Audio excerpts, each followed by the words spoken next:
Okay, so good evening, good morning, good afternoon, as the case may be for you. It's good evening here. And welcome to the latest live cast or live stream of Into the Breach. Not Into the Modded Breach. This is just plain vanilla Hytale as it exists at this moment, which means uh, a little. It's interesting because with the modded Hytale, we have some pain points that come from the mods, but for the most part, the mods have really. Um, there's a lot of quality of life improvements. There's a lot of content additions, stuff like that.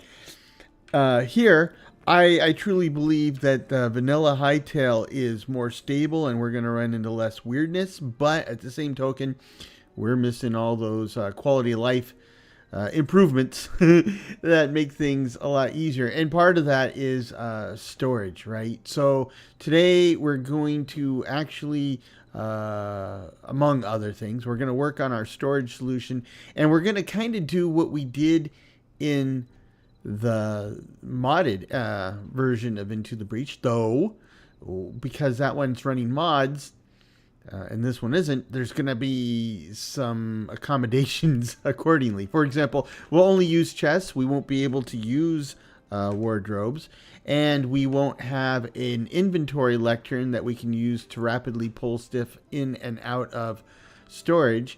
So we're just going to have, and we're going to have to go to chests manually. And the problem with that too is we won't have, we can't put signs up.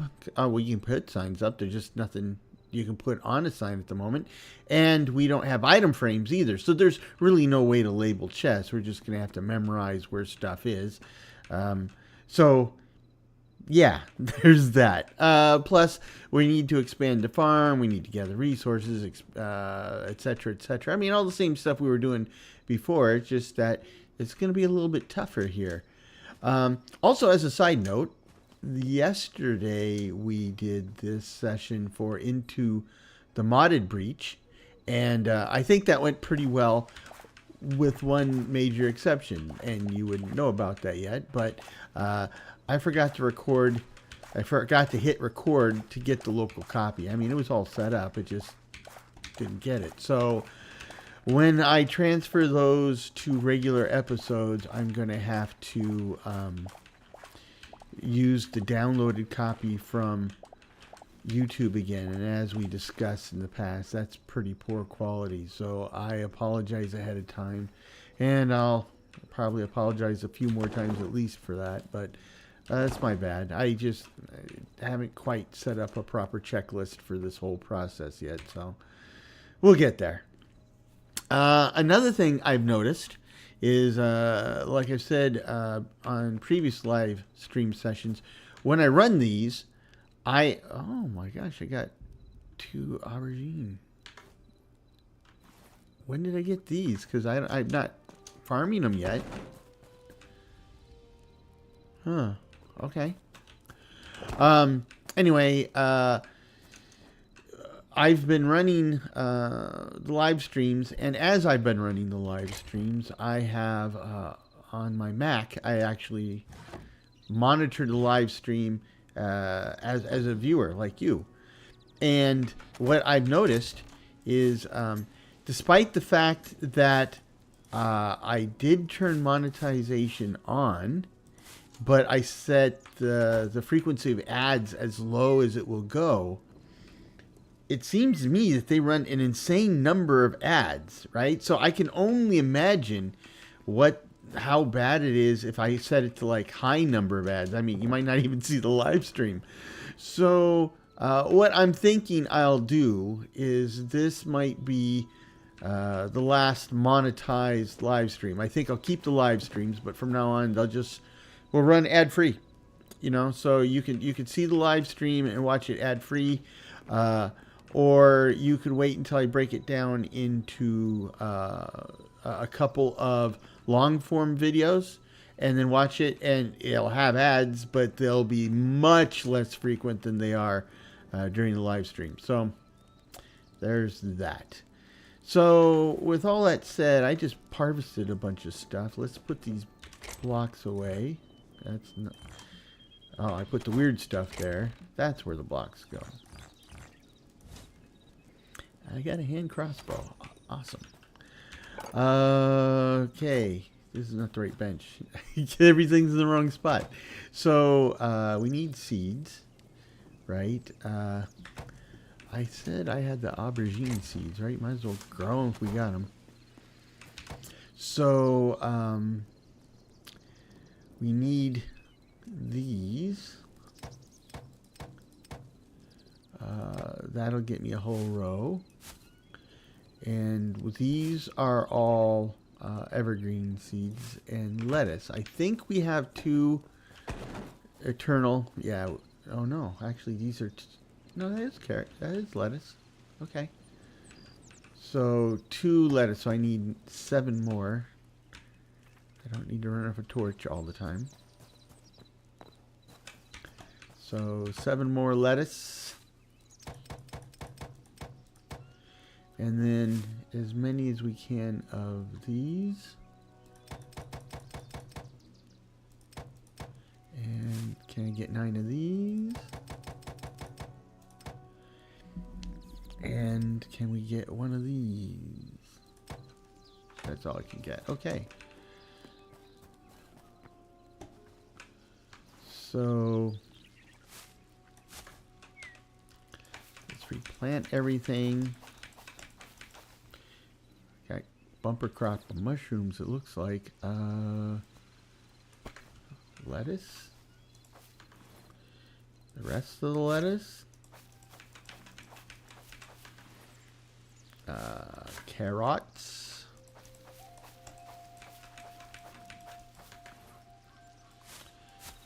Corn. And we have a couple of guest stars today. I believe, well, I mean, we call it eggplant in English. Well, we call it eggplant in American English. I don't know what the British call it. I'm not a big fan of eggplant, so I didn't eat any when I was over there. I think the French would pronounce it more like aubergine or aubergine.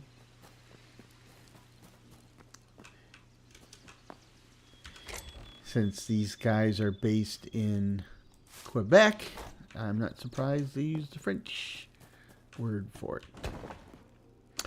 Okay, while we're at it, let's go ahead and grab some shrooms. That is a lot of shrooms. We'll just pop one back down. Ah. So, where are you coming from? You also use aubergine, but from where?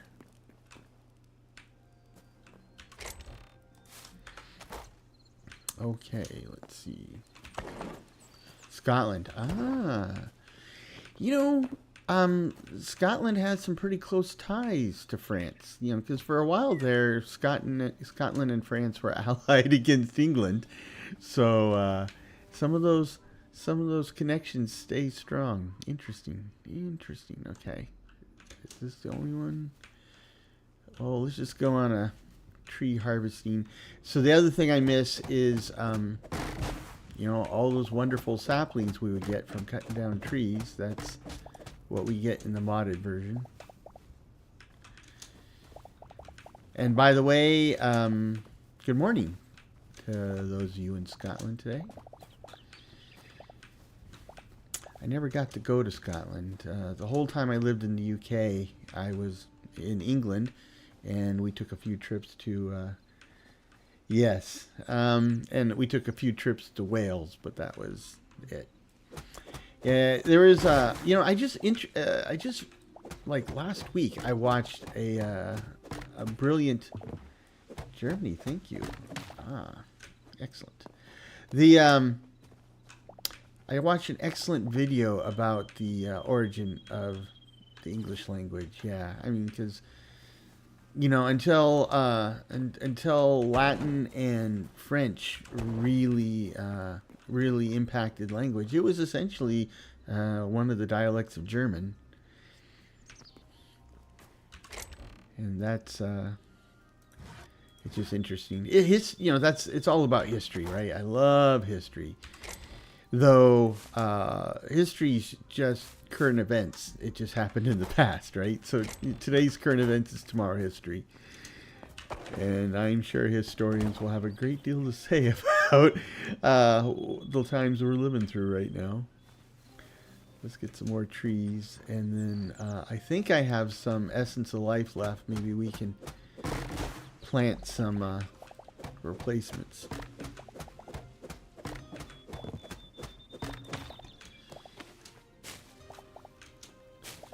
Okay.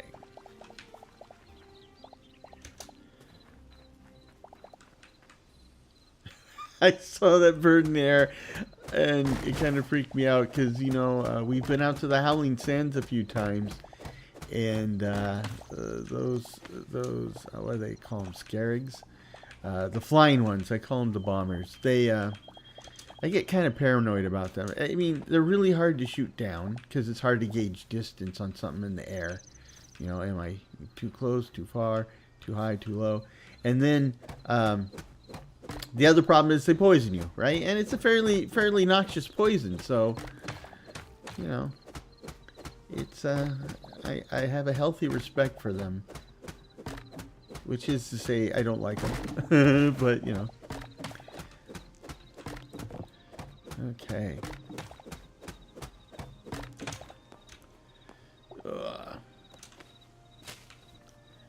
Gonna need some dirt to fill in these holes. That's another thing. The modded version we have.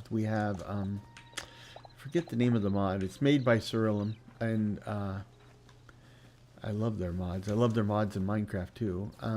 And what they've been able to do is you can go and use your axe, and if you crouch when you cut down the tree, it will cut down the tree, plus it will fill in, it'll cut all the roots, and then it'll fill those in with dirt, so you don't have to do that. And if that's not enough, it will pop a sapling in there, so you're ready to go again, right? Quick and easy. Okay, I think that's enough of that. Oh yeah, we were gonna buy saplings. Let's see, I think, oh, we're already up to tier 2, so I might, no, I don't have much of a selection. I can craft 3 beech trees. A day at the beach. Okay, so we can go ahead and plop these up here. 1, 2, 3, 4, 5, 6, 7, 8. And 1, 2, 3, 4, 5, 6, 7, 8. Still trying to find a sweet spot in spacing so that they always grow. The hard one right now is birch trees. I just seem to have a hard time getting them to grow properly. Okay, let's get this straightened up. That's not what I meant to do. We're going to need a lantern. We need to put a roof on this thing.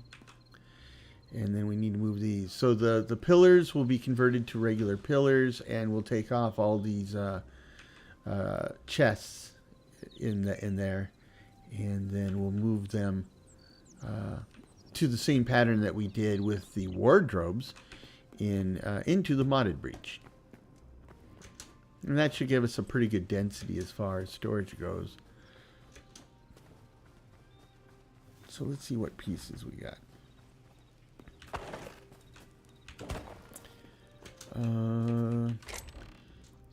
So we got these and these. I need some of this. And I think that's all. What do I use for the corner pieces there? Okay, they're all the same. I could use a hammer on those. I got a hammer? Got a hammer. Okay.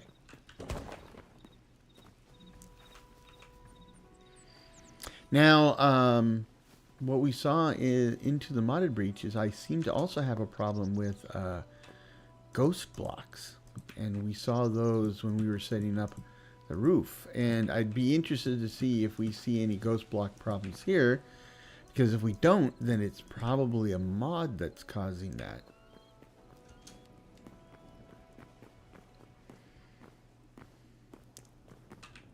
And we're still very much in the Wild West mode of mods. You know, I need some stair pieces. And then let's look at seeing if making some lanterns.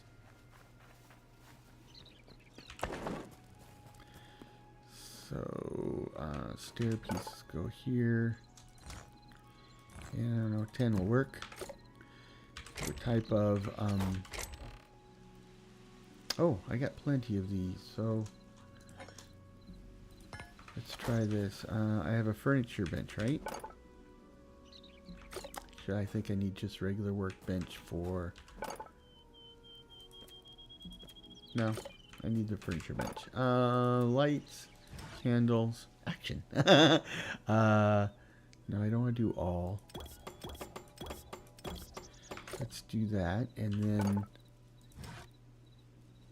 any tree. Okay, so before we do that, let's look at our tree logs,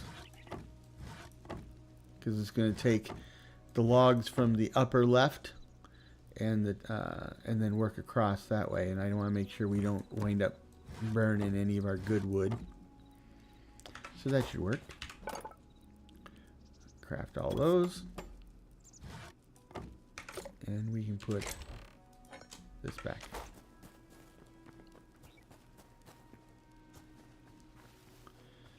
Looks very barren out here. So, for anybody who's listening live, you know, if you had some experience playing Hytale, modded or otherwise, you know, let us know your thoughts. You know, it's been a little over a month now, so, you know, I think that's plenty of time for us to fairly evaluate the game, call it like it is. Though, truth is, they've been very upfront about the state of the game and what's going on with it and everything else. So, is this not right? 1, 2, 3. Yeah, that's right. Okay. So I can kill this, and I can kill this, and we can move these.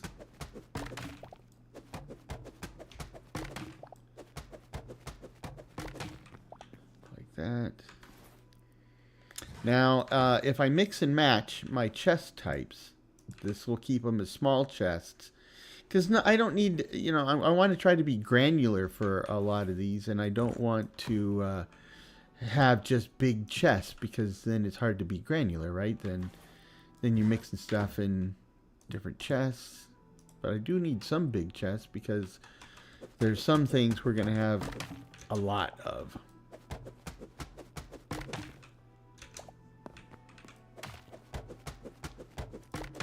Okay. So let's, and then we'll hold on to these until we open up some more space.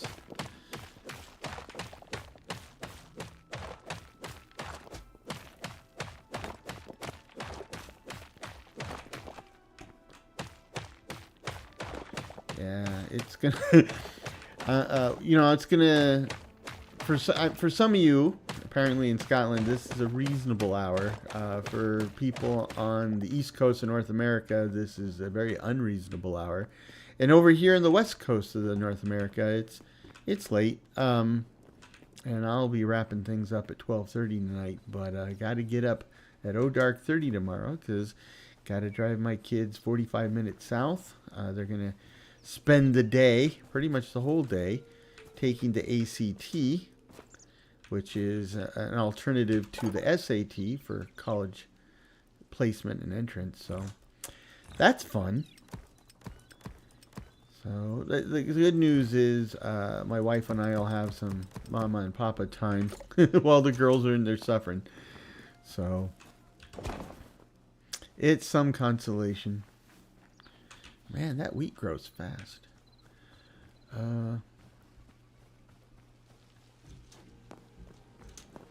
Okay, so now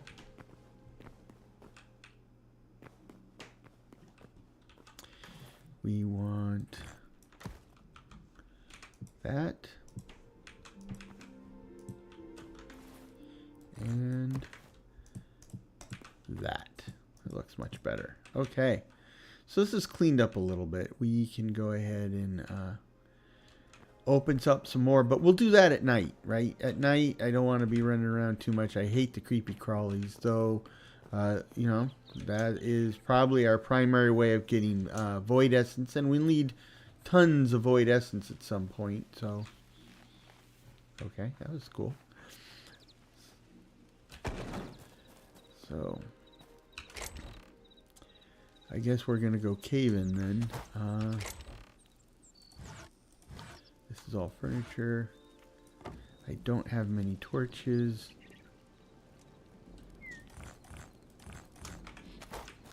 We'll start moving stuff down there soon enough.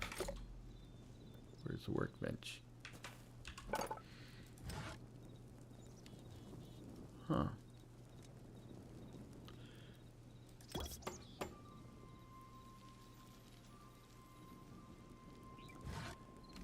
Okay.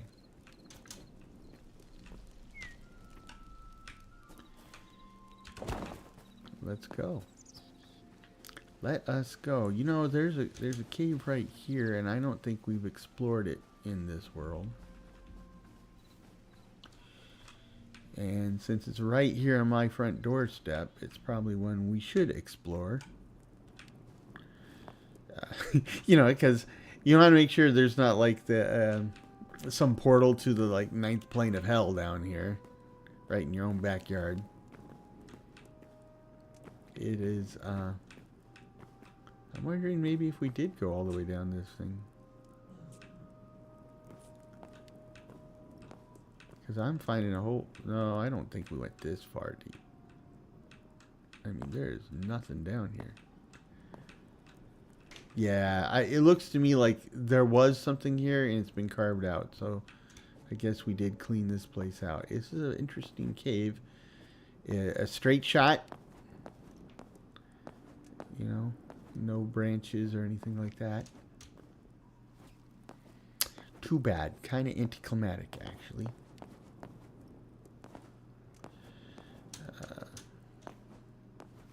Now, I don't know if you heard or not, but on Tuesday, they're going to finally update the pre-release. I mean, not the pre-release, the early access version of the game. So we've had 3 pre-release updates, and they're all going to be rolled into the update for early access, and that comes out Tuesday. And we're gonna, here in Vanilla Land, we're gonna get animal breeding and taming, and we'll be able to harvest those bad boys for various resources. And there's just a bunch of changes, right? Because these guys are working at an incredible pace, actually, to bring us more and more content. So it's gonna be an exciting day. But unfortunately, normally I do these on the weekends, but next weekend I won't be doing this because we will be on the road. The family will be spending the weekend in beautiful British Columbia. So we'll just have to catch each other the next weekend. Okay, where should we go from here? So that looks like copper there.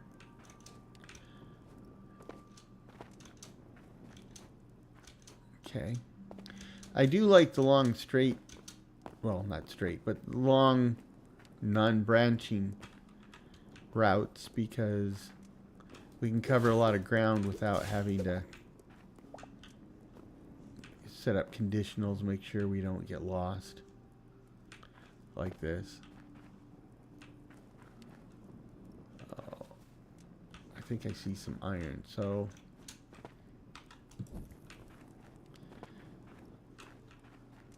see some copper over there. Oh, it's not iron, it's a white mushroom. Oh boy.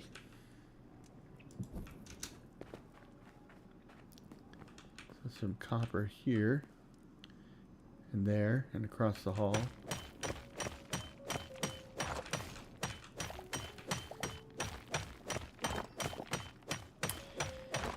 And in this one we have durability and repair in all its glory.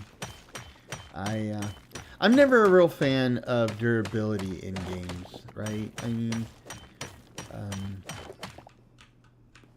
I don't think, especially like in the case of Minecraft. Minecraft's an interesting example because the durability in that game is set up in such a way that you kind of get yourself into this endless loop, right? So like if you get all iron gear, I mean not all iron gear, but all diamond gear, and diamonds are rare enough if you're not playing modded Minecraft, that once you're fully kitted with iron, you kind of have, I mean not iron again. Once you get fully kitted with diamond, you kind of have to start right away collecting diamonds again for your next suit. I mean, you can repair your diamond armor, right? But you can only repair it to a certain number of times, and you're going to need diamonds to repair it. And when you can't repair it anymore, you're going to have to build it all over again. But to make things even worse, it's not just diamond armor, right? It's the enchanted diamond armor, and enchanted with a specific set of enchantments to maximize efficiency. And the and the enchanting system in vanilla Minecraft, it's I think it's listed by the UN as a form of torture, right? Because it is, it's laborious as all get out. Oh, you guys are killing me here. It is painful and grindy and a huge waste of resources, and of course, you know, like it takes a lot of effort, a lot of experience levels to get the gear tweaked the way you want it, and then it's just a matter of time till it dies, right? And then you're gonna have to do it all over again. So that's what I'm saying, right? It's almost like, and that's just the armor, and if you include your like weapons and shields, right? So that all by itself is a never-ending story. It's a pain. And maybe, I mean, if you're one of those people that, you know, when you play Minecraft, it's kind of just what you do because, you know, you're just killing time, you're just whatever, having fun, then, and maybe that's cool. But if you're one of those players that has kind of like an agenda, you're trying to achieve something, like in my case, trying to build something, right? Trying to build something big or fancy or whatever. I'm limited in what I can build or how much I can build because, you know, I'm playing survival. I always play survival, so I gotta have good gear, and that means I gotta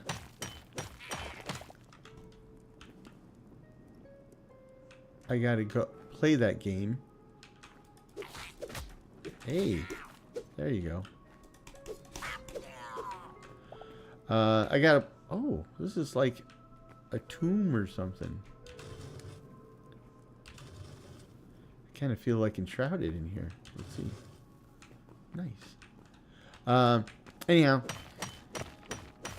And it really eats into, you know, the time I really want to spend doing the stuff I really want to do.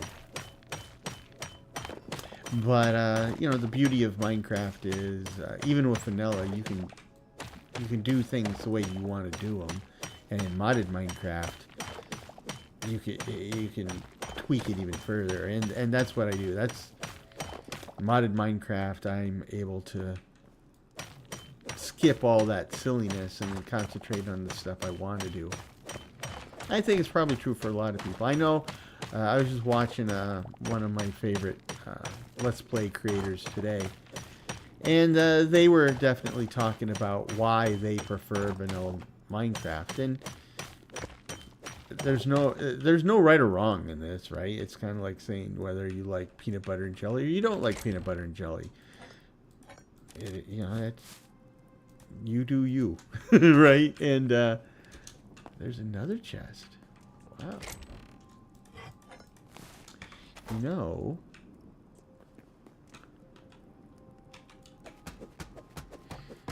free chests, and since these aren't the small chests that I normally make, I can use these to keep chests from becoming large chests. That one's really tough to break. Oh my gosh.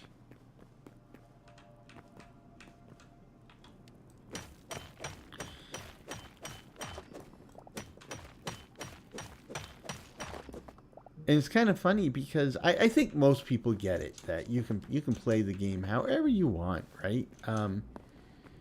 And yet you go to like Reddit or something and you read, you know, conversations about what's right, what's wrong, what's best, and it's amazing to me. Even after all these years, you still have people who insist that their way is the right way.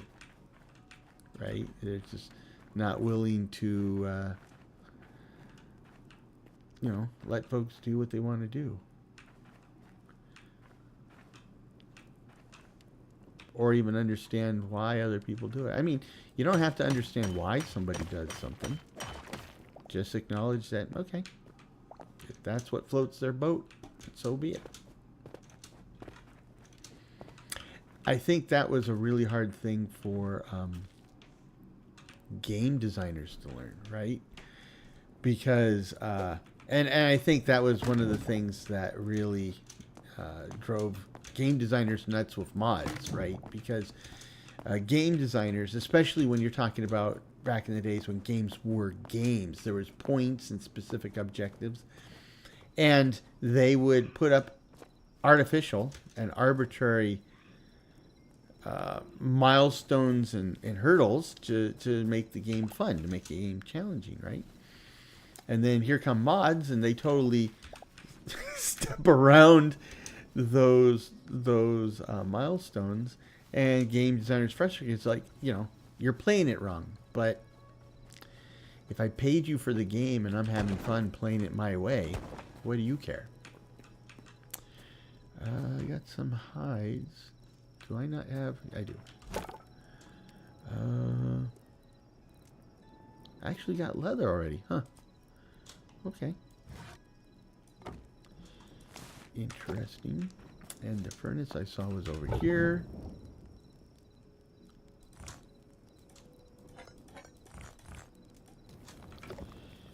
And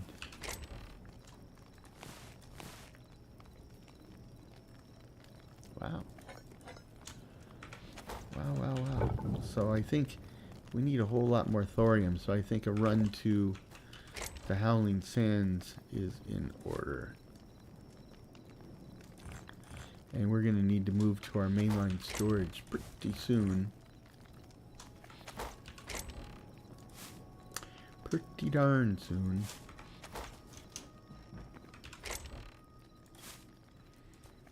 Okay, let's straighten this mess out.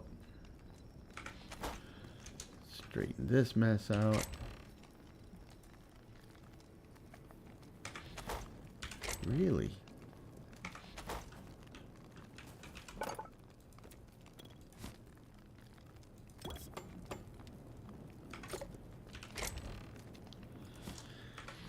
And straighten this mess out.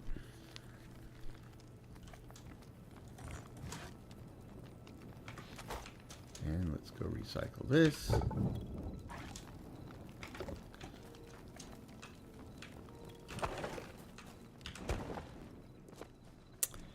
Anyway. You know, but like I was saying, you know, the old days, games were very game-like, right? Like I said, there are specific objectives and there's point structures, and I mean, you could, almost all games were defined by winning or losing, right? That you could definitely say you won or you lost. Now, you know, that was years ago. Now, you know, we have different genres now, and like this genre is particularly interesting because, I mean, well, like in this game, when it's finished, it's gonna have different modes, and I guess, you know, in the adventure mode, you could definitely say you won when you complete it, but you don't really ever lose. And in other modes, like just this kind of open box survival mode, there is no win or lose, right? And games like City Skylines, right? Again, that's not even really a game so much as it is a simulator. Now, I love those types of games, right? And I think a lot of people do. But that's, so now when we're talking about the idea of a game as a game goes out the window, then again, this whole notion of setting up these arbitrary milestones and achievements is even less relevant, right? Because, like in the case of a simulation, well, City Skylines is a perfect example. If you play the vanilla game, you have to build a city of like 3,500 people. I think that's the number. Before you can build a farm, right? Which is mind-boggling because for a simulation, it's kind of goofy because if you go out there, there's plenty of farms out in the middle of nowhere. There is no city. You don't need a city to support a farm. And in fact, there are places where you had a few farms fairly close together, and in between them, that's where kind of like people met, and that's kind of where the market was and the general store. And guess what? A town popped up there, and that's it was the farms being there that defined where the town would be in the first place. And again, the designers said, this is going to be your first achievement to unlock and to expand your city. But if you have a game that is primarily a simulation, that's a pretty arbitrary, weird thing to do. I'm sure there's other examples. I just, I'm beating up rocks here. I can think of some, but I can't think of all of them. Plus, I'm old. So, the neurons don't fire quite as rapidly as they used to. Plus, I've been thinking. It was a busy week, right, at our house. So it was lots of crazy stuff going on. I mean, in anticipation of the girls are off this next week as part of their midwinter break, which was interesting because when I was a kid, you got a break for Christmas and that was it, right? You get, and then we did get a spring break, but that was the week before Easter, and it was Easter, right? Now, spring break doesn't line up with Easter, so that's interesting. It makes it hard to celebrate Easter the way we used to. Anyway, so the girls have been getting ready for midwinter break, and then yesterday I had a job interview, first one in a while, so that was great, and it went really well. So they said to bring me back for another interview and probably one more after that. So as long as they keep wanting to talk to you, right, that's all a good sign. So I'm cautiously optimistic there. And then one of the girls yesterday, she was officially awarded her first degree black belt in karate. So she's been working on that for 4.5 years. And that was a proud papa moment. So that was great. The other kid is not interested in karate, but she has been part of the robotics program at the high school. And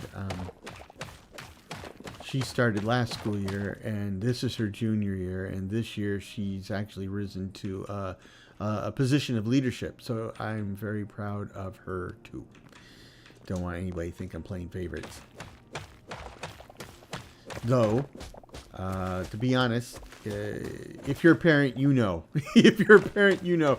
You do have favorites. You try not to play favorites. You try not to have favorites. You do have favorites, and it's not unusual for those favorites to shift, right? I mean, in some cases, it takes years between the shift, and in some other cases, it just depends on the day of the week, right? It's just like, oh gosh. But it's true. It is true. And, you know, different parents have different favorites, and they have favorites for different reasons.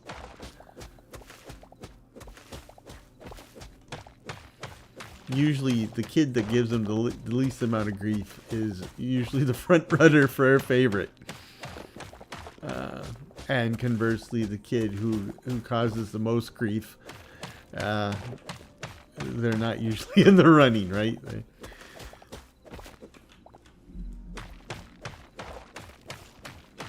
I think that was one of the things that drove my sister nuts, because she always butted head with my mom. So it wasn't so much that I was the favorite. It was more like she caused my mom so much grief that my mom was always happy to deal with me or listen to me or whatever, because I wasn't bringing her grief and sorrow.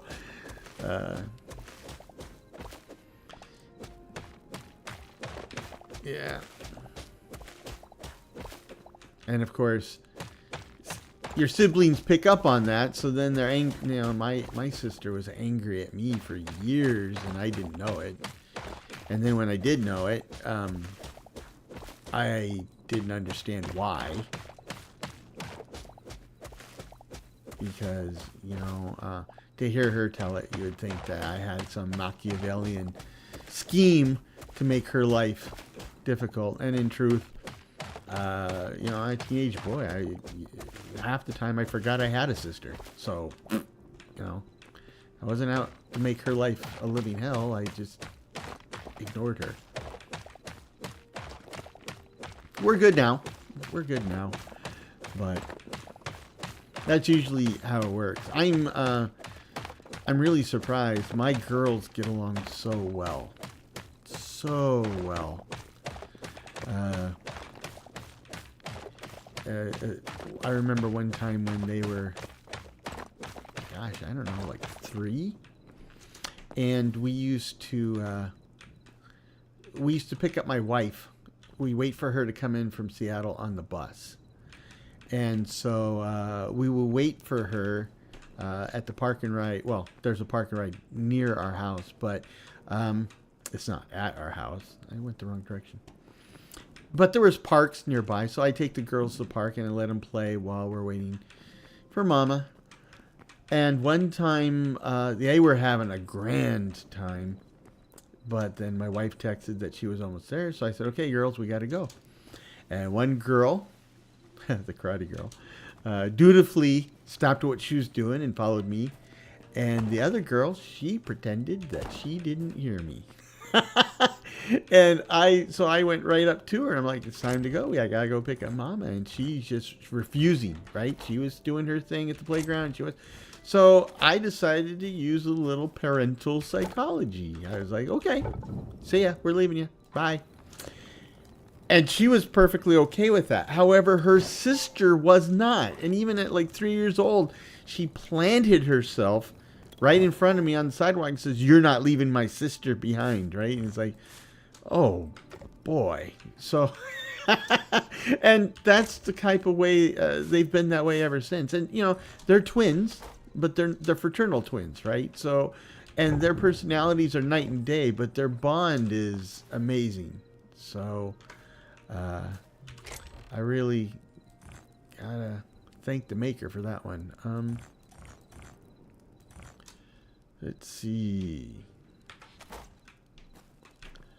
Do I need anything else? Oh, I can use lanterns. Yeah, I need lanterns. Don't need a lot.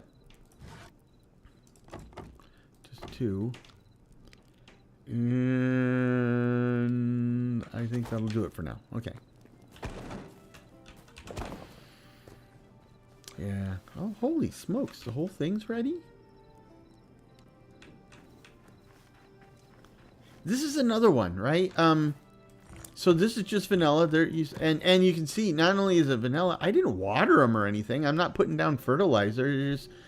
They're just there. And when you read, you know, like Reddit, right? You go to Reddit and you read, you know, all these guys. Oops, I didn't mean to do that. You guys are talking about farming in Hytale, and all the different strategies and stuff. And wow, I mean, they're trying to tweak and optimize this so that it is so rapid as possible. And it's like, only thing I can figure is they're kind of playing the game like farming simulator, right? So that who cares about anything else? We're not building, we're not exploring, we're not killing anything. It's only about the farming. They plant the stuff and then they're standing there watching it grow so that they can immediately harvest it and plant more. That's the only thing that makes sense, because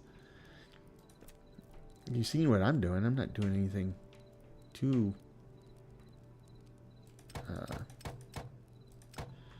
rambunctious. Okay, let me see. We got an eternal corn out of that. So let's take a gander. What I need. We're all full on wheat, right? We got 3 of the lettuce and nothing else. And I don't know why I can plant.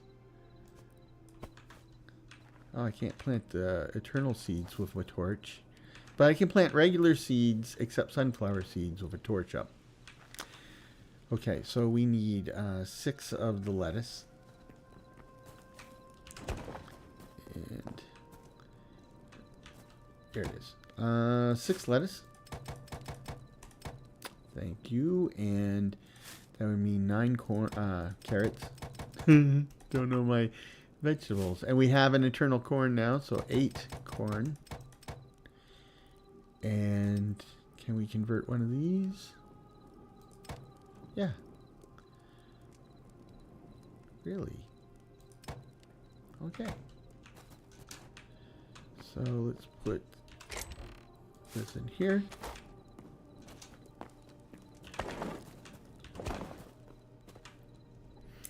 Now, from my understanding, the eternal seeds, of course, I mean, I know for a fact that now we don't have to keep planting those, right? But the way these things work is without the eternal seeds, you spend some living essence to make the seed. You plant the seed grows, you harvest, you get a bunch of living essence back, enough to cover the cost of the original seed and a little extra. With the eternal seeds, it works the same way, except that since you don't have to replant it, you don't need to spend living essence to make new seed, a replacement seed. But there is the part that's left over is not quite as much as it would be if you went to all the trouble with the regular seeds. I haven't actually proven that. That's just what I read. And yeah, I can probably sit down sometime and verify whether that actually happens or not. So we got oodles of sticks. Oh, we got coal too. That's another thing. In this game, all your fuels seem to be pretty equivalent to each other. And I have a mod that basically really differentiates the fuel, right? So you can put in sticks, but they don't do as well as, say, logs, which don't do as well as coal, right? So there's a reason for having all these different fuels. They're not mix and match. Okay. So we've got our blocks. We have more storage excavated. In fact, we could actually... I should probably make more of these. 1, 2, 3, 4.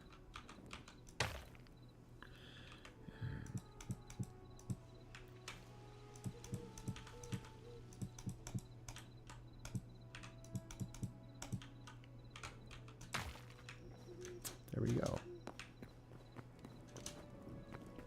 I mean, it's just easier to do while I was up here.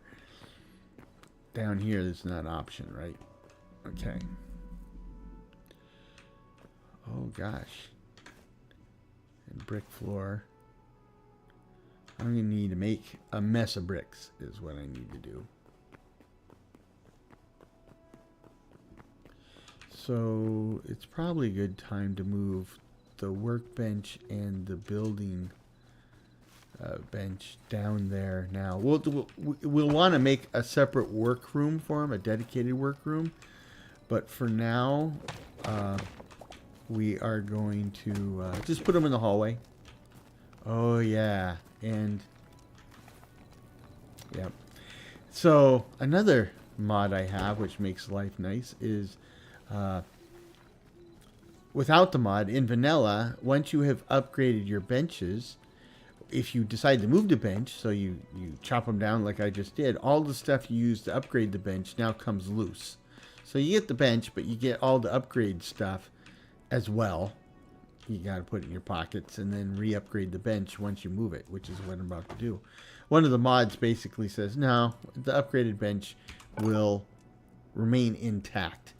So there we go, re-upgrade it when you pick it up. So, you know, a little quality of life stuff that does make a huge difference. Huge with a capital H. Okay. And I think I have everything else I need, so.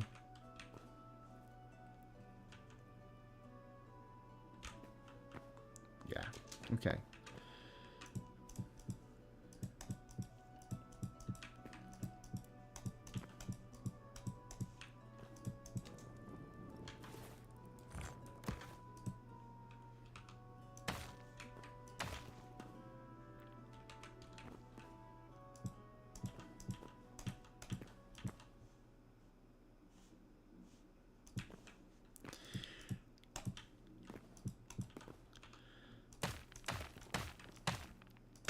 Do love the hammer.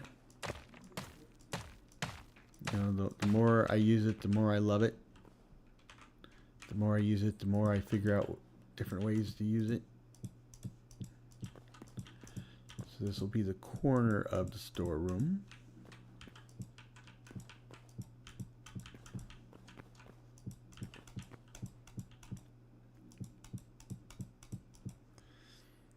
Okay. Now I should have grabbed some. I thought I did.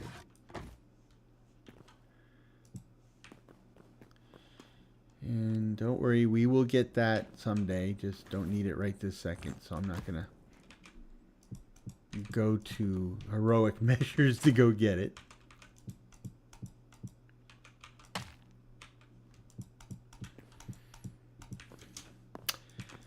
Yeah. Okay. Not a big fan of this fog either. I mean, well, I think it's because they're still perfecting it, but I don't mind the fog outside in the mornings like this, but I don't want it foggy inside my base. Oh.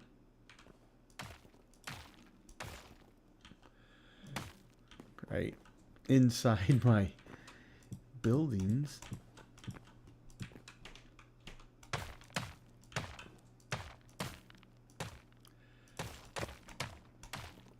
Okay.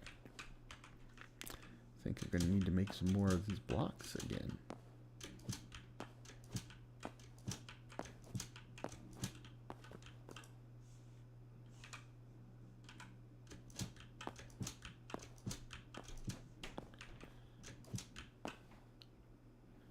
Okay. Well, we're coming up on the halfway point. So we'll be taking a 5-minute break in a few minutes.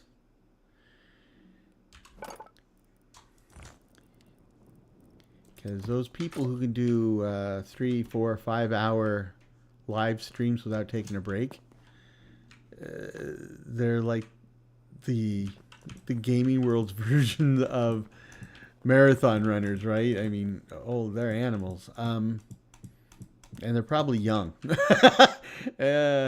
Yeah, so I can't do that. Let's see. I didn't turn music off. I'm not hearing anything though.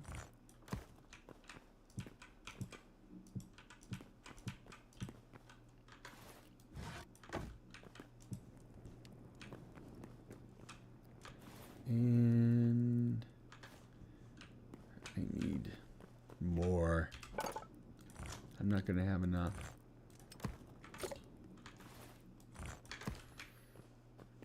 We'll just have to go with it for now until we get some more stone.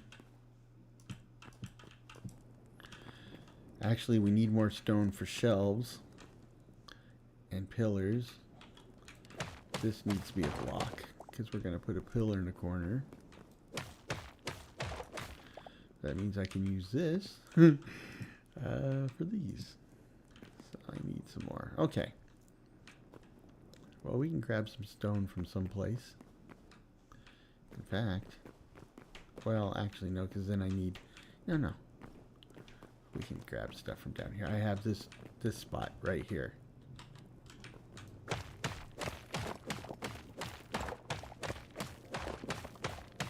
Okay, there's the music.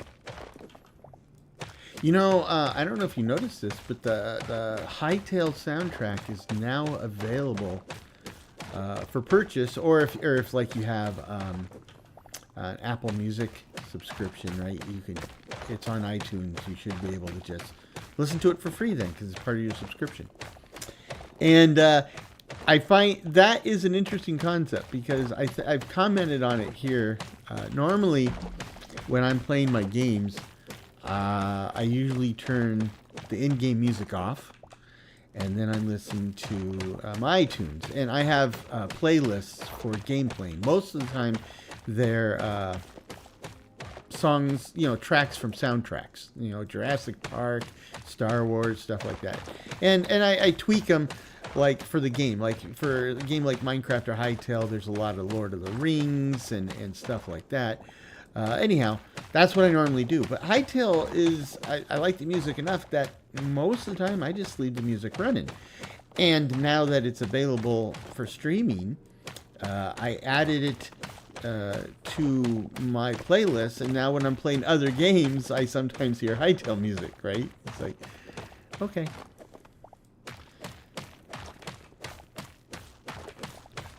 That's probably, I don't want to tell anybody at Mojang that I'm playing Minecraft while listening to Hytale music. That's just got to be sacrilege. I mean, I think so far they're still being pretty good-natured about the whole Hytale thing, but at some point, just, because it's business, right? It's going to become less of a gentleman's game and more of a,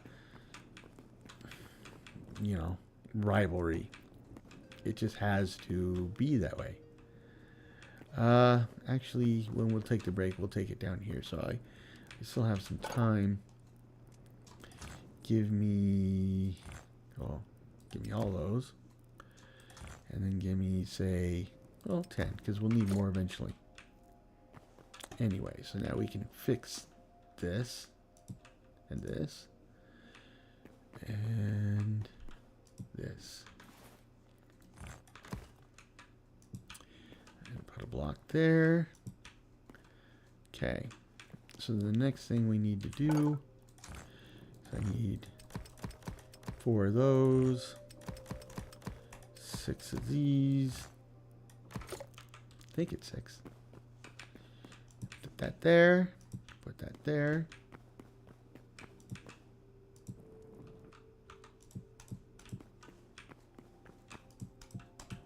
Yeah. Now we just need to put our shelves up. I'm going to need more.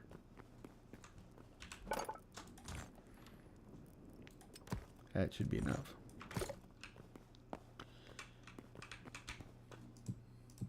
Oops.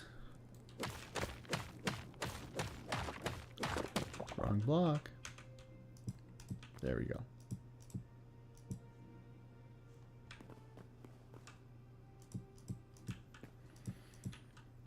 And there we go. After the break, we will go ahead and, I could probably put another row up there. Can I reach all the way up there? We'll try it. We'll try it. So after the break, we'll give that a shot. See if it works. Give me 20 more of those.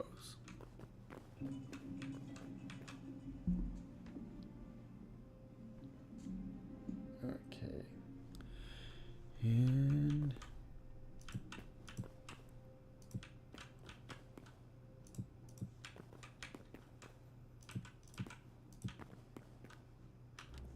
so that is a far cry from where we started this morning, at the beginning of this episode. So, for those of you that are signing out now, thank you for joining, and it was a pleasure having you. I hope you come back, and until next time, I hope this finds you and yours in good health, good spirits, and perhaps a touch of good fortune. So, cheers. And for those of you that are sticking around, I will see you again in about 5 minutes, and we'll continue where we left off. Cheers.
Okay, so if anybody's joining us for the second half and you missed the first half, welcome. Like I said before, good evening, good afternoon, good morning, depending on your particular context.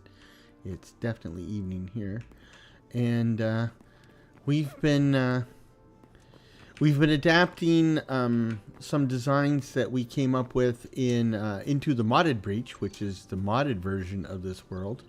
Using Hytale for use in this version, which is we don't have any mods, so our options are a little more limited, but that's okay. We're gonna make the best of it. Been doing this type of thing for a bazillion years, so there's that. Okay, and you know, this is equivalent to iron, so yeah, it's thorium that we need. So I think what we'll do is we'll wrap up this part of the storage. I'm not going to move a bunch of stuff into storage today. Instead, I think we will use the rest of our time today to go walkabout. Keep these distinct. But some of these will go ahead and make into full-size chests. I thought I had... Yeah, I do. There it is. Maybe we'll just...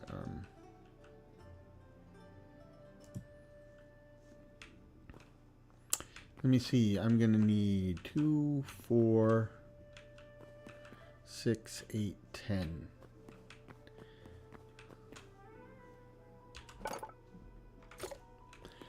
10 chests, it's 100 wood.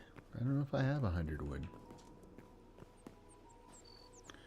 Don't know if I have. These are grown, but they're not fully grown, so we'll let them percolate a little longer.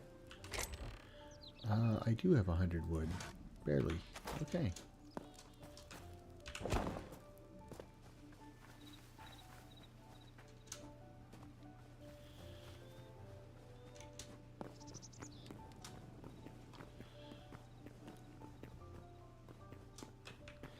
Okay, let's see. Chests would be here.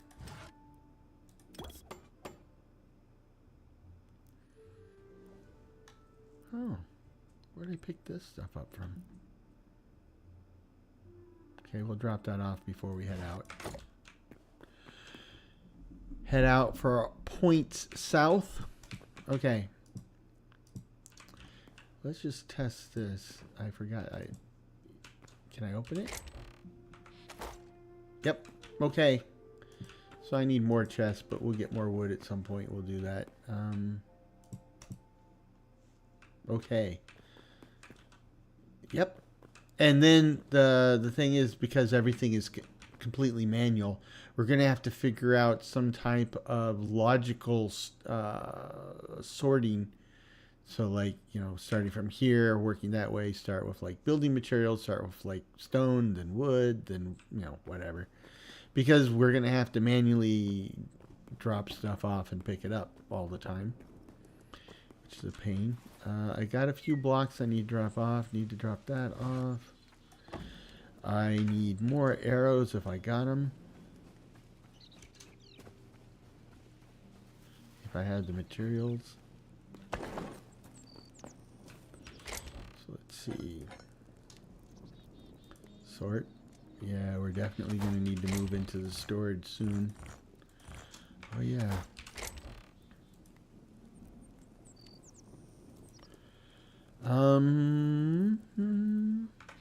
So let's make... oh, shoot. My pickaxes are down south. So let's do this. I need a few of these. Oh, give me one more. Okay. And for arrows, I'm going to need... That should be enough.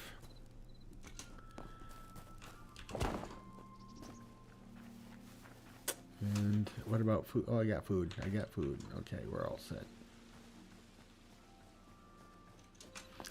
Do I have a bed? I don't have a bed. Okay, we'll have to take that with us.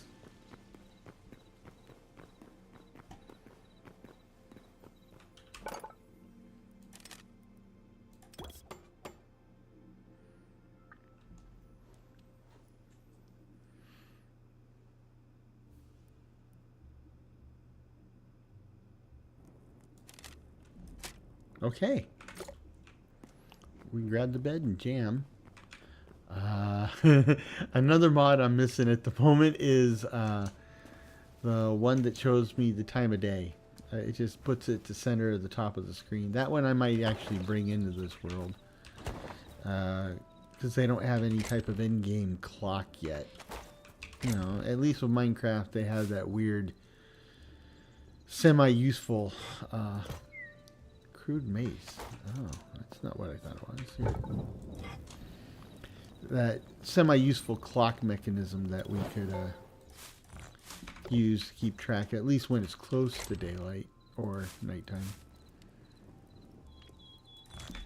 And look at that. I can take that with us. I'm not worried about it because this right here is pretty much where we spawn anyway, so I'm not losing anything.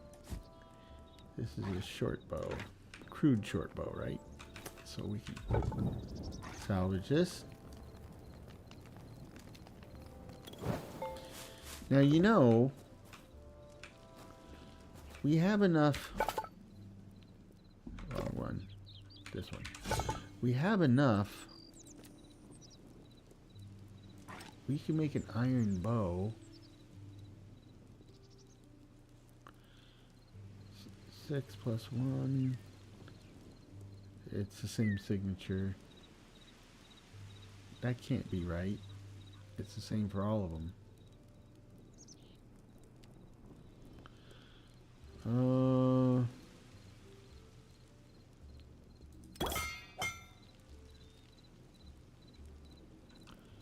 We'll take it anyway.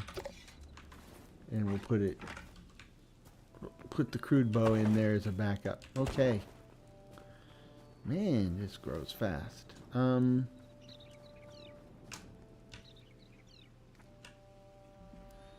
we're off.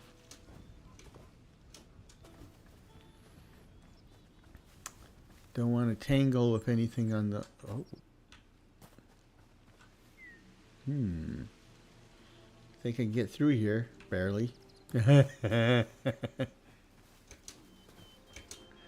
Yeah. Barely made it. Okay.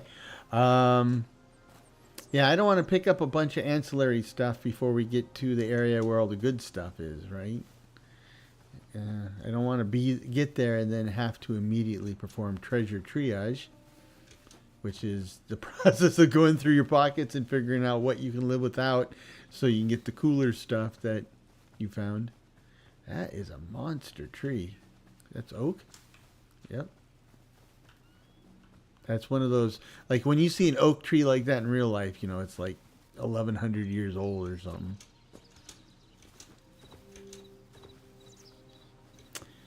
We don't really have trees like that in the United States. Any trees that we had that were like big and old were cut down and made into toothpicks a long time ago. We do have some really, really old trees like bristlecone pines that, gosh, I might be wrong here, but I think some of those trees are like multiple thousands of years old, like 2,000-3,000 years old, which is mind-boggling. Well, I think it's a bristlecone pine. I'll have to check because I know we got some pretty old trees, but I mean, when you look at these trees, oh gosh, it's kind of hard to recognize them as trees. They look like really nasty bushes up on a mountaintop someplace. And oh, that's another thing. In my modded world, I don't seem to have any wolves. It's like there's bears galore, but there's no wolves, right? And one of the mods one of the mods does increase the number of regular animals, right?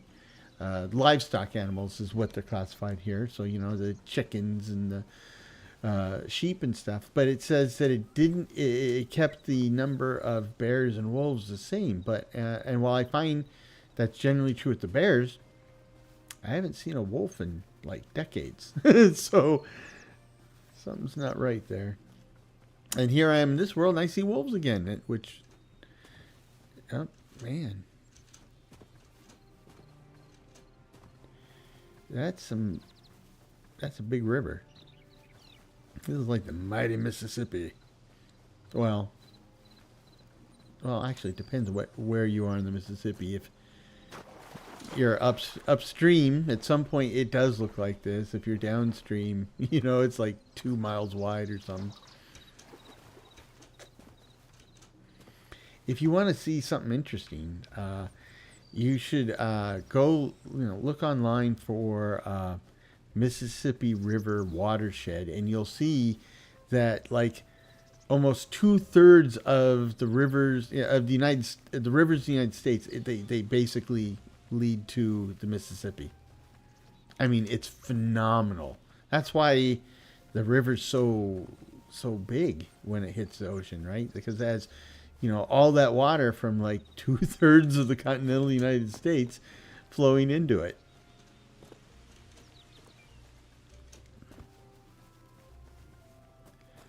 They got a ruined house up there.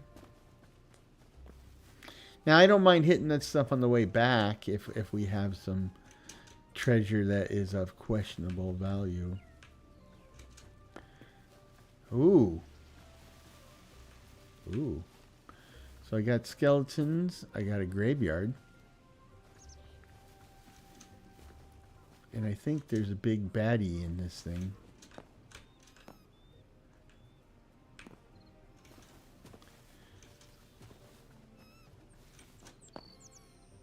Or not. Well, ladies, and see now, if I had my waypoints mod, I could mark this on the map. Now, this is where a bunch of skeletons and stuff live, I'm supposing. Any bets that this is a work in progress thing?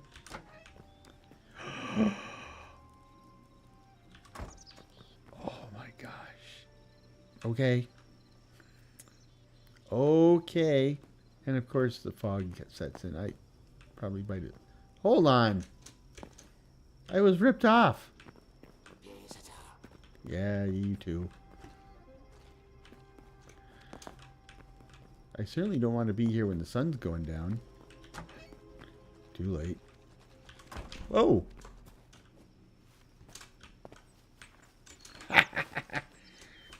Hey, putz. Oh.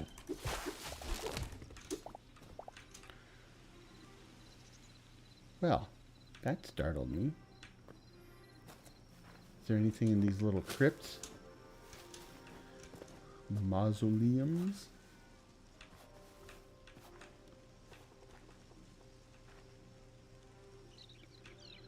No? Okay. Well, this is... Yeah, I hear ya. Come here.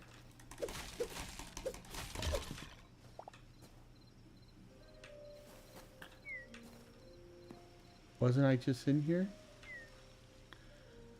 Or is this different? No, this is where I came in, but there's, I'm gonna leave that there. Okay. Yeah, what are you guys doing hanging out here? This is not a wholesome place. Take your kids someplace else. Let's go to the top of this little mesa thingy. Seriously. And kind of cool place to camp. Oh, right there by the desert. Okay.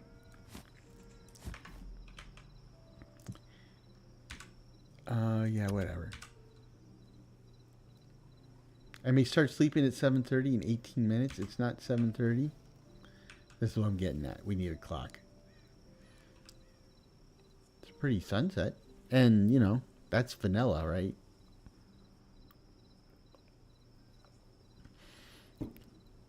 I ran a mod for a while that's called Better Tail.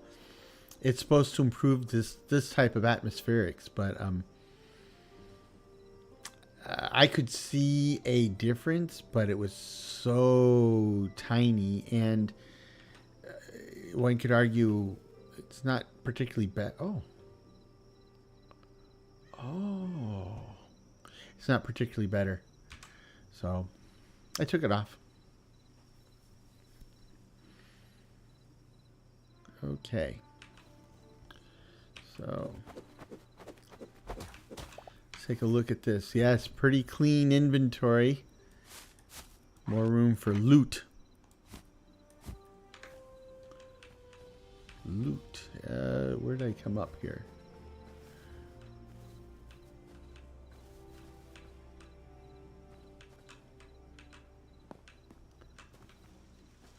Yeah. I don't have time for you today.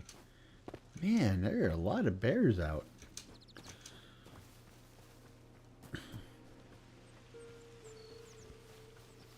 Okay. We are now... Oh, yeah. I'm pretty sure that's a bug lair. Since it says, you know, the blocks... Or it says it's like hive soil or something like that. It's like, that's a dead giveaway. And that's a dead giveaway. Hearing bugs. Okay.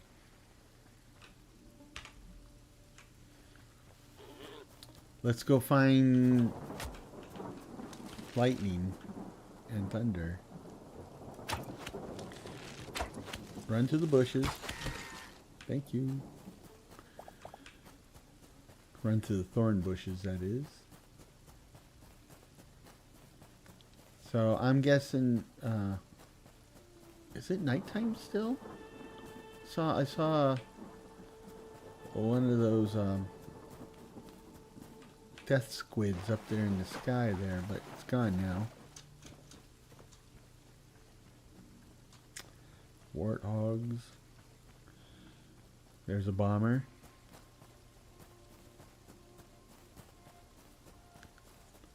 There's another bomber. I'm headed right for him. There's a skeleton.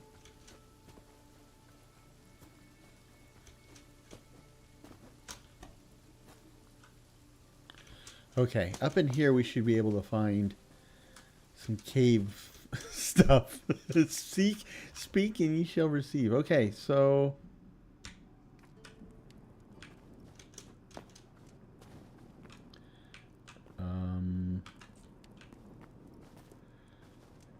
found a rat. That's all we found.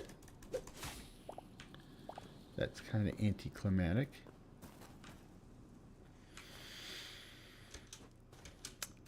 Now, I know it just, if people know what they know, right? People know what the stuff they experience usually, and a lot of people don't live in or near deserts, so a lot of people don't know much about deserts except what they see in the movies or something. And I think one of the things that they've done well with these sub-biomes is to kind of give us different flavors of desert, because in truth there are all sorts of different kinds of deserts. The only real definition of a desert is it's dry, right? Doesn't get much rainfall, and everything else can vary. And this is what I'm talking about. Oh, snake.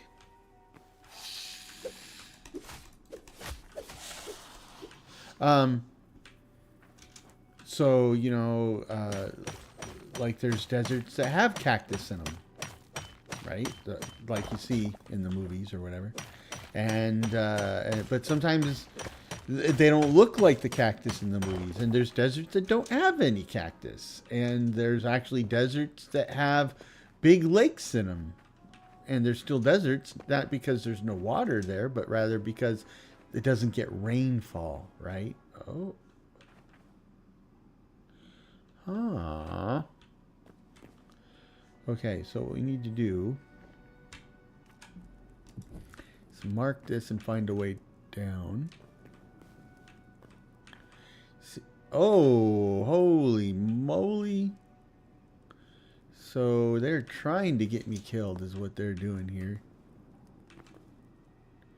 That's exactly what they're trying to do. I don't want a bunch of sandstone. And it's a chest, right? There's not like it's gonna have the Holy Grail or anything in there. So this is one of those cases where discretion is the better part of valor.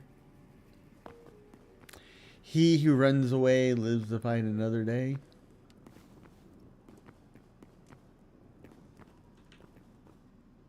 Anyway. So we'll mark this. Is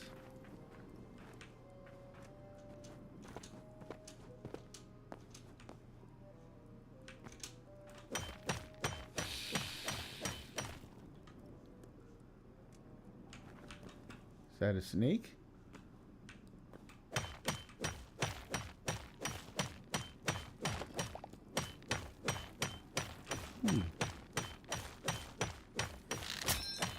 Of course. Anyway,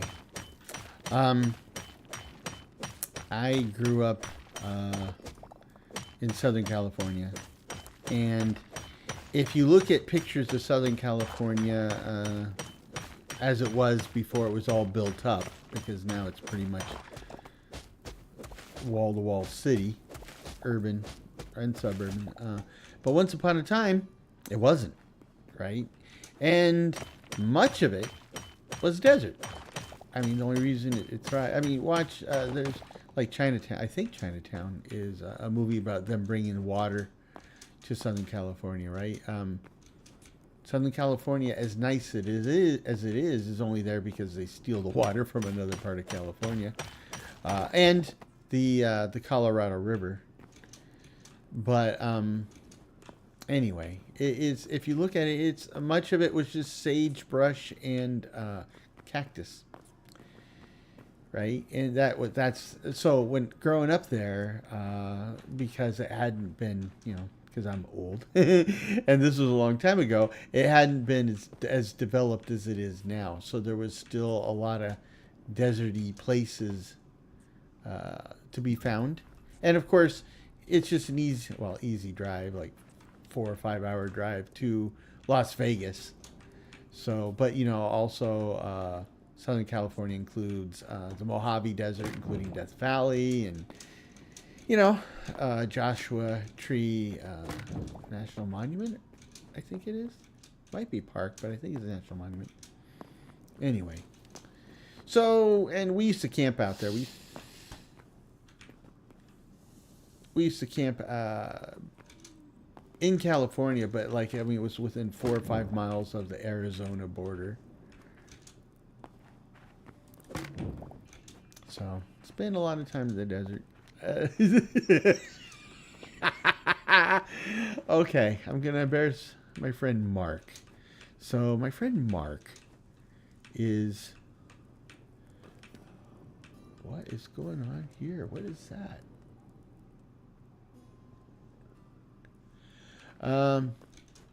My friend Mark grew up in New Hampshire. He's a New Hampshire boy through and through, and it kind of came from a family and a neighborhood. It was like growing up on the Waltons, which you're probably too young to remember what the Waltons are. Look them up. I'll put a link on the web page for the episode when I make the long form video. Anyway. But he was a woodsman. He used to go camping all the time, and so he can point out poison ivy and poison sumac, and build a fire and all that jazz. Boy Scout. So, but New Hampshire is a very different place than Southern California, or the desert of Southern California in particular. And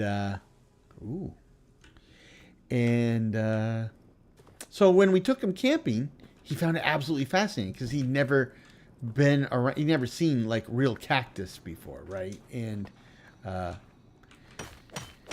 that's where the story starts, because you know, we took him out in the desert and we're out there doing desert stuff and stuff. But on the last day, you know, we're cleaning up and getting ready to move out, and you know, he was a guest, and you know, and I asked my mom, you know, what can we do to help? She goes, no, you know, you guys just, you know, relax, don't worry about it. It's like, okay. So we had some time to show him around, and since he was particularly interested in the cactuses, I said, hey, Mark, let's go look at some of these cactuses. And we started off with a barrel cactus, right? Which it's short and squat like a barrel. And it's got like these 2 and 3 inch spines on them. Obviously, they poke the living snot out of you. And they kind of crisscross each other. So it's just really hard to get through the defenses. But that one was obvious, and I pointed out to him. Then I showed him some other cactuses and, you know, various, you know, states of prickliness. And then we get to like the beavertail cactus, right? It wasn't quite a prickly pear, but and the beavertail cactus, it has these cactus pieces that look like beaver tails, right? That's the shape of it. But it does have spines, but you gotta look close, because if you look at it, it looks like it has like a mole, like the mole on your skin. But if you look closely, it looks fuzzy, right? Well, it's not hair. Those are like tons and tons of tiny little spines, and that's, if you go messing with it, they will get on your hand. So when we got to the beaver tail, I wanted, this was the first cactus we could safely get at, and what I wanted to do was break off a piece and show him how it's full of water, because cactuses are full of water. If you're in the desert and you need water, and you will, you can get water from a cactus. Just survival tip for you. But, you know, with all the spines and stuff, that's exactly why they have the spines and stuff, to keep you from, you know, soaking up the cactuses. So I wanted to show him the water in a cactus. So I looked down onto my belt where I have a knife, and as I pull my knife out, oh, this is some type of facility. No? Oh, this is clay and stuff. Okay. This is going to confuse me, but okay. As I'm looking for a knife to cut, oh my gosh, I almost fell out on that thing. As I look for a knife on my belt to cut into the cactus, Mark, with his bare hands, picked one of the cactus pieces. And even as I'm like about to say, oh my gosh, stop what you're doing, he used his other hand to pick the other cactus and break it in half. And yeah, okay, so he taught himself the lesson that the cactus is full of water. Yay, Mark. But now he used his bare hand in both halves. And I said, Mark, drop the cactus. He says, why? He says, because of the spines. He says, there's no spines. I said, drop the cactus. So he dropped them for both hands, and sure enough, those little hairy splotches that look like a hairy mole are now in his hands, right? All those spines are lodged in his skin, in his hands. And he's like, oh man, but they don't hurt. And I go, I know they don't hurt yet, but you know, so hold on. So I went to go get a pair of tweezers, and when I came back, he had basically stopped, didn't wait. He took out a knife and he essentially shaved all those spines on his hand. And the problem is, they have hooks. That's how they get in your skin. They get in your skin and stay there. And what he did is he shaved away the part I could get at to pull them out of his skin. So he had a bunch of hooks in his hands. I mean, they're little tiny ones, but he's like, see, I took care of it. And it's like, no, you didn't take care of it. You got a bunch of, oh, look at that. He says, you got a bunch of stuff in your hands still. And he says, I don't feel it. He says, you will. I said, go wash your hands. He washed his hands. He felt it. And then later in the day, they started to really hurt, right? He's like, picking everything up with just his fingertips and not his palms. And I'm like, hey, your hands hurt? No. I can see that. So, the moral of the story: if you're hanging out, if you're experiencing a biome for the first time, and you're with people who, well, that was interesting. If you're experiencing a biome for the first time and you're hanging out with people who know the biome, and they tell you things about the biome, like what to do, what not to do, etc., listen to them. I can assure you that if I go to the Everglades and one of the locals will start telling me, how to avoid alligators and crocodiles, I'm not going to blow him off. I'm not going to just go, yeah, and then press on. I am going to listen with rapt attention to everything he has to tell me. Ooh. I'm not collecting crystal shards yet because I have an idea what they're used for. I just don't know. And I don't know if they're renewable or not renewable, or I'm kind of getting lost because I'm just yakking. How are we doing on inventory? Okay. This has been a remarkably productive run, actually.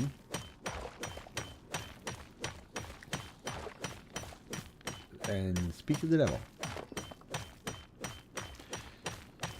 Now they did modify ore generation, and this might be a chunk that that has been generated since they did that. Wow, how are we gonna get up there?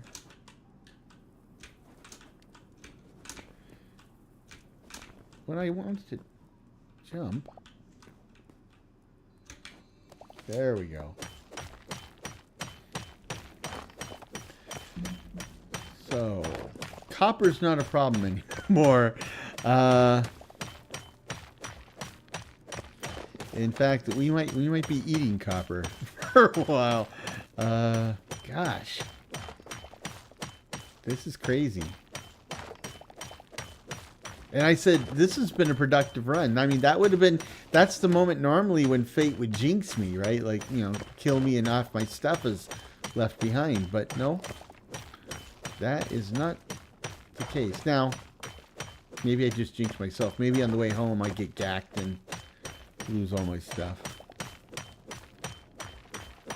That would be fate. Fate doesn't like a show off. That's all I gotta say.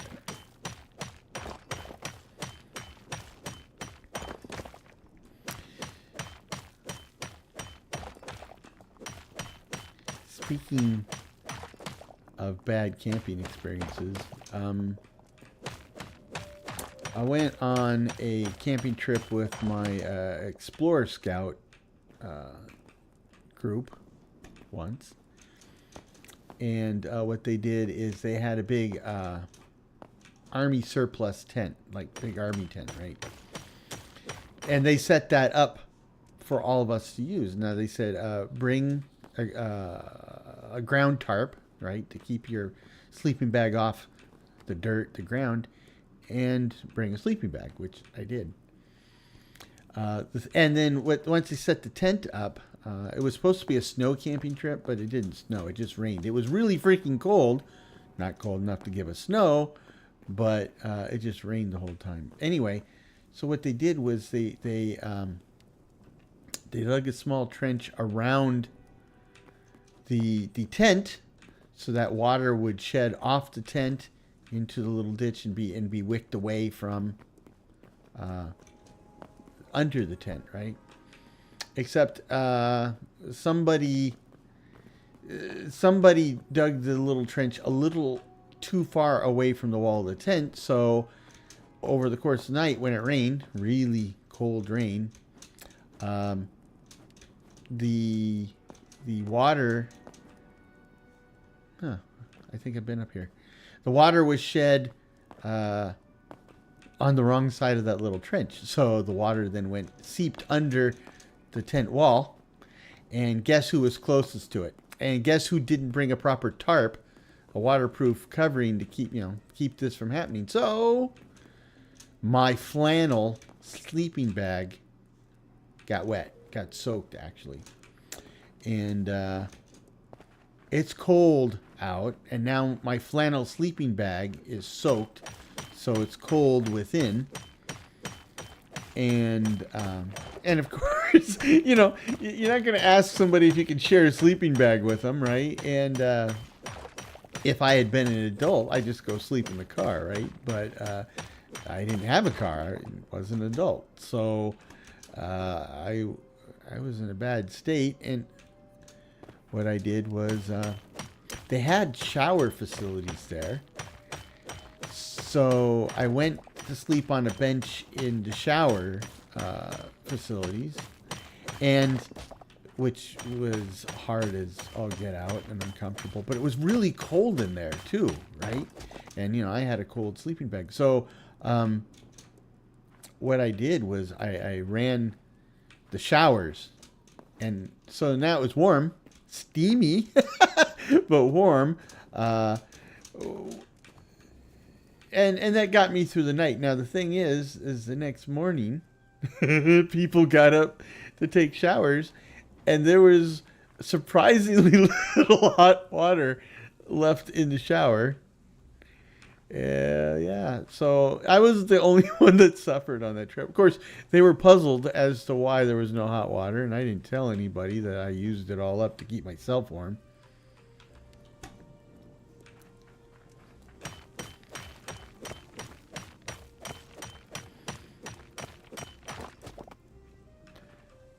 So this is a nice little house. Right by the water. Tattered curtains. Tattered table. Well, I guess it's not as nice as I thought it was. It looked better on the outside. It looked better in the brochure, but let's see. What do we got? Well, this I can use. These I can move. Gumbob.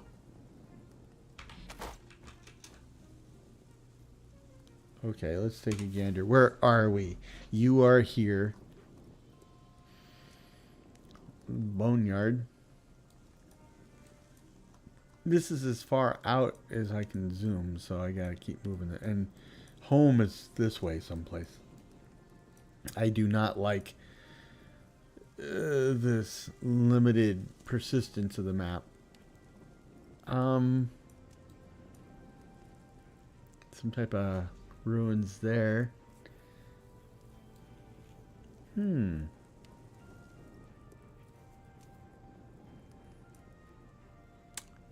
don't know much about all this. This looks bad. This looks, let's face it, there's nothing here that looks good, especially since I'm running around in hand-me-down armor. Okay.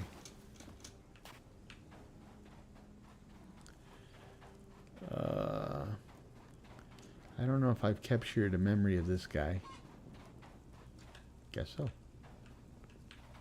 Snake. These armadillo guys, they're just peaceful dudes just hanging out, but they do have that chitin stuff that we are going to need for a bunch of our upgrades. That is this stuff, sturdy chitin.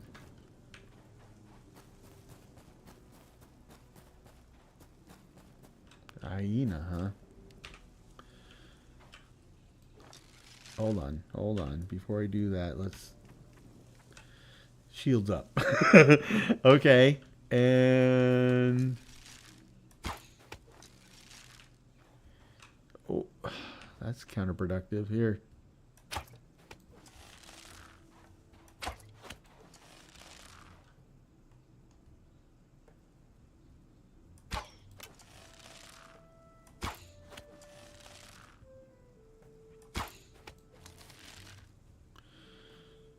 Okay, these guys are trying to do the razzle dazzle on me.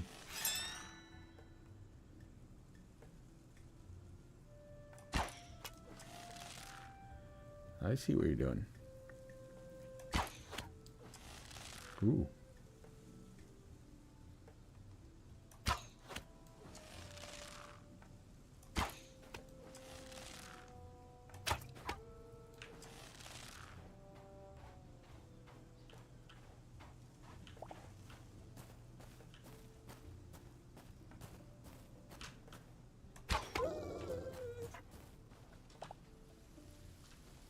Okay.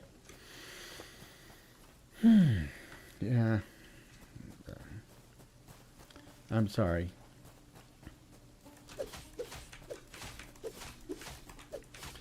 You know, many, well, almost all Native American tribes believe that it's spirits, and that each animal is inhabited with an animal spirit, and of course they are hunters, and they hunt animals for food, and they thank the spirit of the animal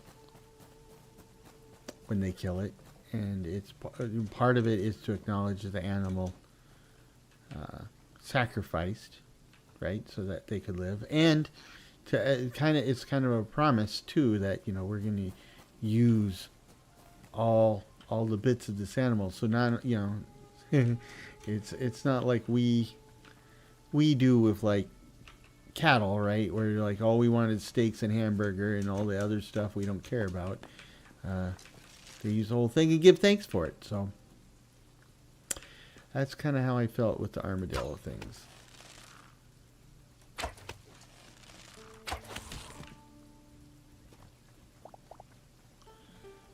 Okay. Thunder and lightning. I need to start heading back north.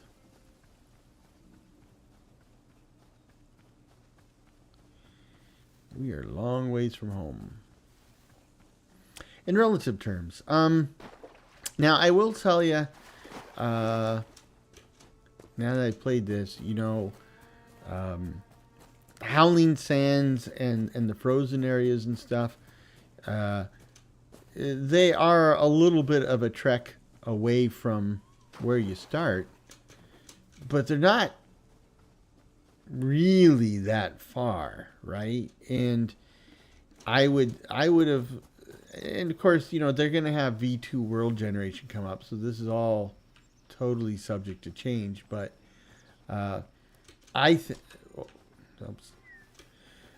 like when I play Minecraft, I turn on large biomes because you don't usually have like a natural biome that's like 8 feet across, right? It's biomes are miles across, and I like to see that in the game. In this case, yeah, I hear you. In this case, I think you specifically want to go to the deserts and the frozen area because that's where you find specific tiers of materials. I think they're too easy to get to, right? I think the tier 2 stuff should be like 2, 3, 4, 5 days travel away with like all sorts of opportunities for adventure when you get there. And then of course once you get teleporters, yeah, you bet you wanna set up a teleporter so you don't have to run all that way that really adds value there. Same thing with the tundra stuff and with the volcanic stuff. That's just my personal opinion.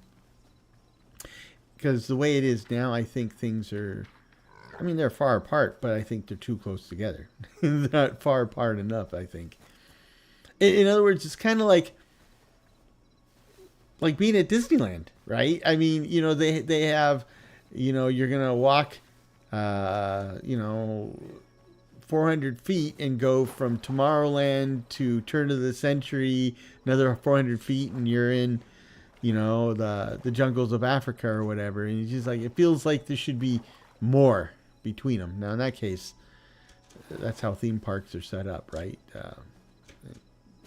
They have to make the use of the limited space. But for all intents and purposes, this is supposed to be a infinite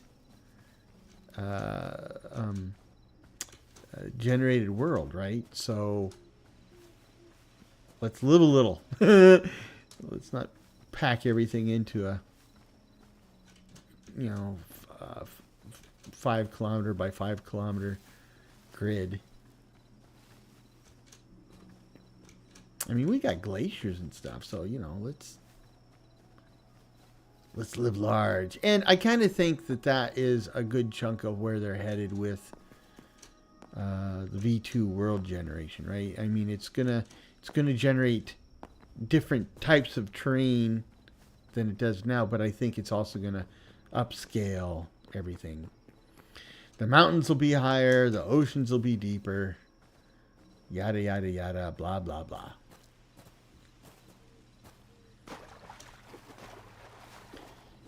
Okay, so I don't know how close we are to home. I don't know if it shows up on... Oh boy. Oh boy. That is not the place I want to stop and check the map.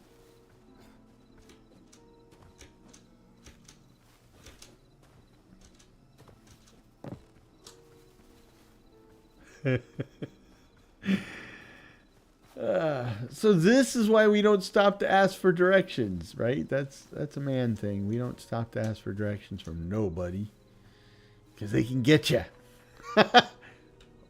Oh, speaking of getting you.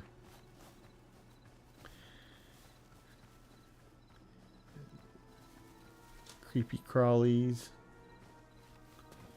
This death squid is squeezing out more creepy crawlies. Get out of here before they start spreading all over the place. I wanted to look at the map to see how far away I am from home.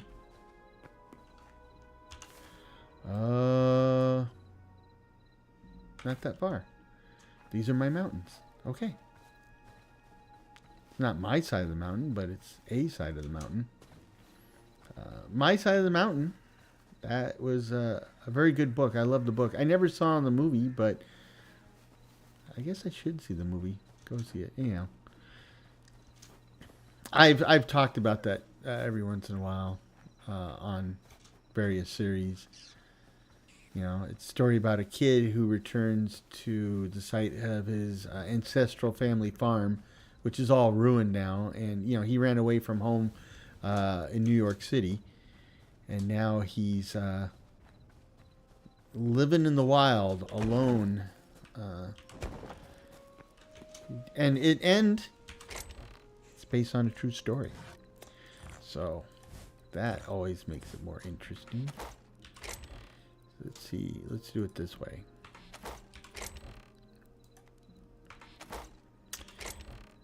This can go in there. And the boom powder goes into the weird stuff.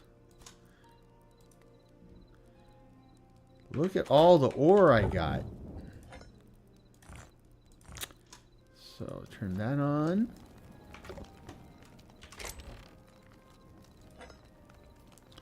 This might be problematic. We are running out of space sooner than I thought. So